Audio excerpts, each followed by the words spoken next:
міне мынаны қараңыз.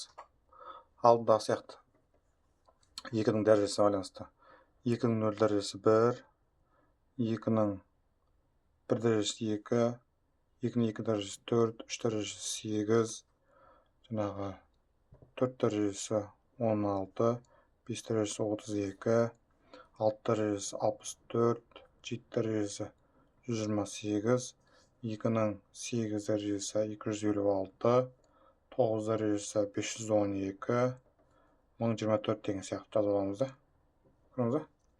Міне осылай жазып алдық, қараңыз. Мынау 2-ның 0 дәрежесі, 2-ның 1, 2, 3, 4, 5, 6, 7, 8, 9, 10 дәрежесін әрінше жазып қойдық. Енді мысалы сіздің мысалыңызда былай берілген саны қараңыз.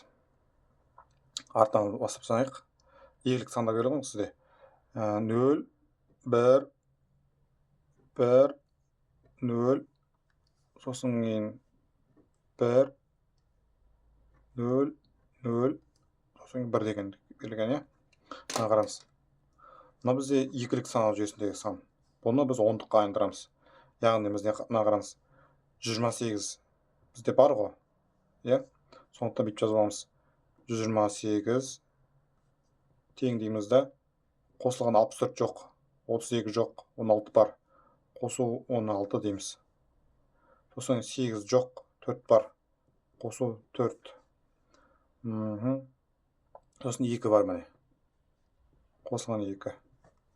Сонда міне бүйтіп калькулятор аламын да қосам.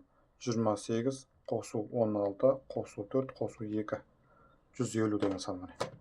Сонда мына бізде 150 ондық сан.